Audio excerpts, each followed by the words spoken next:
Les gars, on se retrouve lendemain de victoire parisienne face à Monaco et surtout lendemain de ce scandale qui n'est toujours pas passé de mon côté et on va en discuter dans cette vidéo. Salut à tous les gars, c'est Azial. Aujourd'hui, on se retrouve pour une nouvelle vidéo. J'espère que vous allez tous très bien, amis parisiens. Si vous êtes ici, si vous êtes devant cette vidéo, j'espère que vous allez tous très bien. Même amis fans de foot. J'ai envie de dire, on va globaliser tout ça.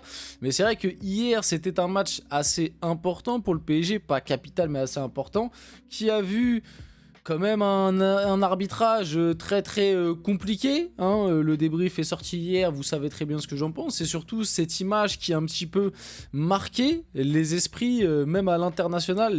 L'image a fait le tour du monde. Cette faute de Singo sur Donnarumma. D'ailleurs, j'ai vu que Singo s'était excusé. Et en vrai, c'est... J'ai envie de dire, c'est très bien de sa part. Je sais pas si c'est le bon terme, mais en tout cas, c'est... Ouais, c'est beau geste de sa part, même si ce geste-là qu'on a juste devant nous est bien moins beau. Mais moi, encore une fois, le problème que j'ai avec tout ça, c'est que cette faute, ce geste finit sur une action où il n'y a pas de carton, quoi. Ça finit sur, allez, on remet en jeu, changement. Bref, on va discuter de tout ça et on va s'appuyer sur une déclaration de Daniel Riolo pour pouvoir discuter un petit peu de tout ça, mais... C'est vrai que moi, je trouve ça complètement dingue. Et j'arrive pas à m'en remettre, vraiment, j'arrive pas à m'en remettre que, à vitesse réelle, quand l'arbitre a vu les dégâts, parce que là, on les voit bien sur la minière, je vous ai mis vraiment une image où on a un petit peu tous les plans. J'arrive pas à comprendre comment la VAR, comment l'arbitre, et surtout comment des gens, encore, là, il y a des gens qui arrivent à t'expliquer. Et franchement... mettez votre clubisme de côté et juste voyez les faits. Comment certains... J'en ai vu, il y en a dans les commentaires de mon débrief hier, j'en ai vu certains qui me disent « Ouais, c'est Donnarumma qui met sa tête sur le pied de Singo. » Mais vous avez complètement pété un câble. Mais il y en a vraiment, je pense, vous avez complètement pété un câble. Et le pire dans tout ça, c'est que bon, déjà là je suis en train de me rendre compte que je fais une intro très longue, mais c'est parce que vraiment j'arrive pas à m'en remettre et vraiment ça me prend au truc parce que j'ai vraiment la sensation que hier l'arbitrage a voulu a tout fait pour essayer de tuer le PSG et ça me frustre énormément. Et même je pense à Donnarumma. Les gars, en vrai, Donnarumma s'en sort très bien au final.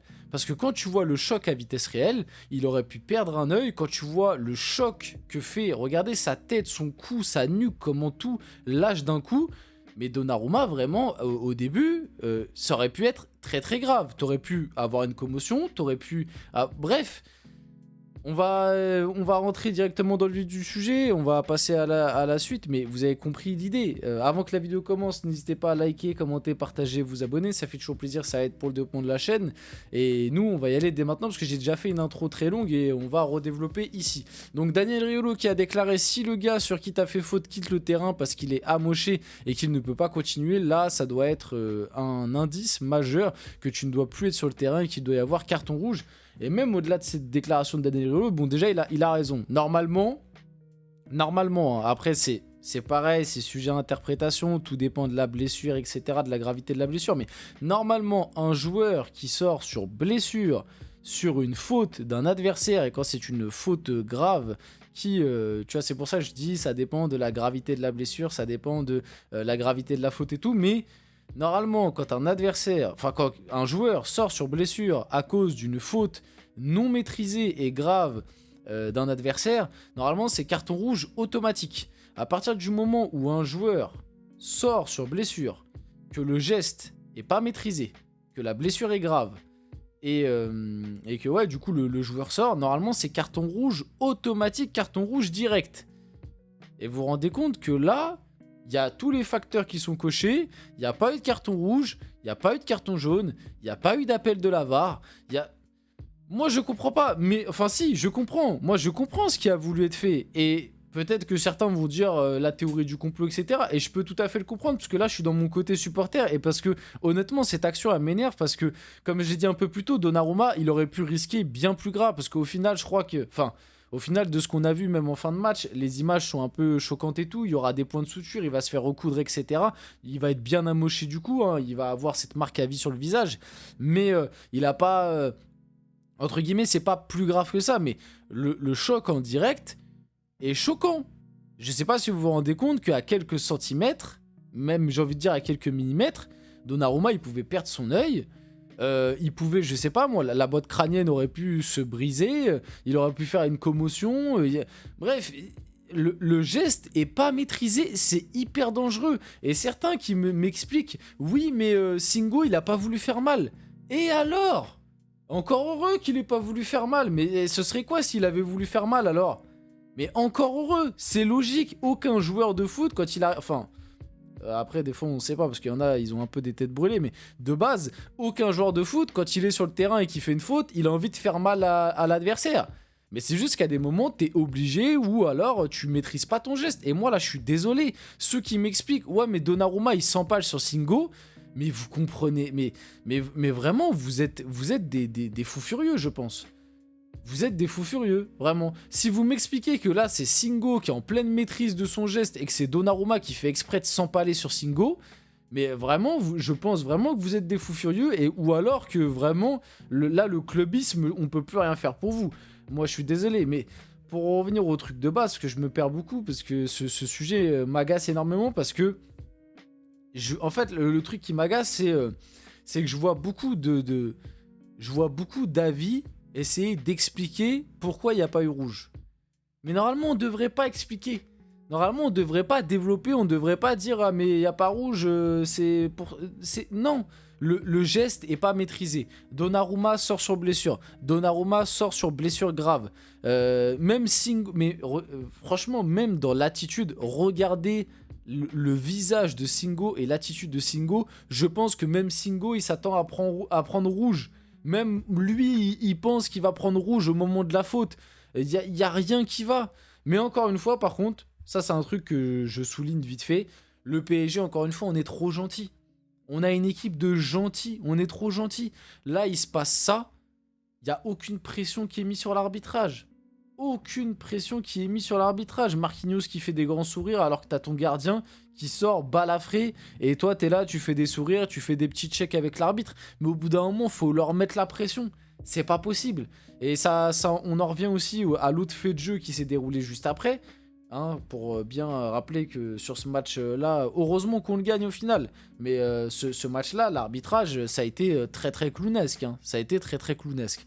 On en revient au penalty juste après où on a le même cas de figure face à Arsenal.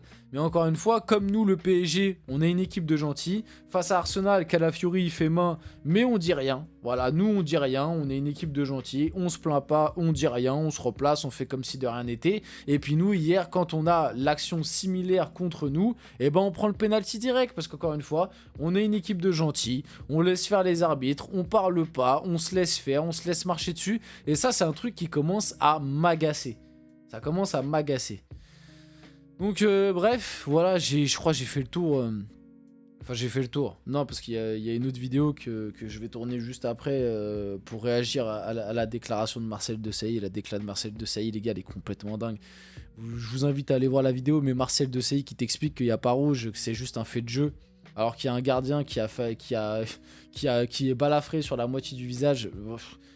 Bref, moi, il y a des trucs que je comprends plus. Moi, franchement, il y a des trucs que je comprends plus. Mais ça veut dire qu'en gros, là, si pour vous, il n'y a pas de carton, parce qu'on le rappelle, au-delà du rouge, Singo n'a pas pris de carton, parce qu'il avait déjà un jaune à ce moment-là. Et d'ailleurs, Singo, même derrière cette faute, il a continué à faire des fautes qui méritaient des jaunes, mais voilà, parce que ça, c'est aussi, ça c'est un truc qui m'énerve. C'est parce que, à l'époque, quand il y avait eu le Marseille PSG et le rouge d'Amin Harit qui pour moi était justifié parce que Amin Harit il envoie un pied au niveau du torse de Marquinhos, il touche pas la balle, le geste n'est pas maîtrisé, ça touche Marquinhos, même si foncièrement il va pas pour le tuer, mais ça touche Marquinhos, ça l'égratigne. Pour moi le geste n'est pas maîtrisé, ça mérite rouge. Comme là, ça mérite rouge aussi. Et là c'est même encore pire, le geste de Singo. Mais à l'époque, plein de gens étaient tombés sur l'arbitrage. Ah oui, mais ça tue le suspense, ça tue le spectacle. Et ben voilà, regardez ce que ça donne maintenant. Comme vous avez voulu votre spectacle, maintenant il y a des mecs qui mettent des chassés en plein crâne d'autres mecs, mais comme c'est pour le spectacle, on va pas mettre de carton rouge, et ben voilà ce que ça donne. Parce qu'on le rappelle, du coup il a pas pris de jaune. Et là, expliquez-moi comment, avec la VAR, avec les caméras, avec tout ce qu'on a vu, le geste n'est pas maîtrisé, le mec sort sur blessure, il est balafré, il est en sang, point de suture et tout. Mais non, il y a certains, comme pas les commentateurs. Les commentateurs, eux, ils expliquaient qu'il y avait rouge. Mais les consultants à la mi-temps de Beansport, là, notamment Marcel Desailly, qui te disent « Ouais, non, il n'y a rien. Ouais, non, non, il n'y a rien parce qu'il y va pas pour faire mal. » Mais les gars, mais... Mais encore heureux qu'il y va pas pour faire mal. Mais encore heureux. Parce que s'il y allait pour faire mal, on aurait dit quoi? Ah bah ça mérite jaune. Non mais vraiment, il y en a... Bref, je vais finir la vidéo là-dessus, parce que sinon je vais m'énerver dans le vent, ça sert à rien. J'espère que cette vidéo vous a plu. Si c'est le cas, n'hésitez pas à la liker, commenter, partager, vous abonner. Les gars, c'était Asia. Là, on se retrouve très rapidement pour une prochaine vidéo.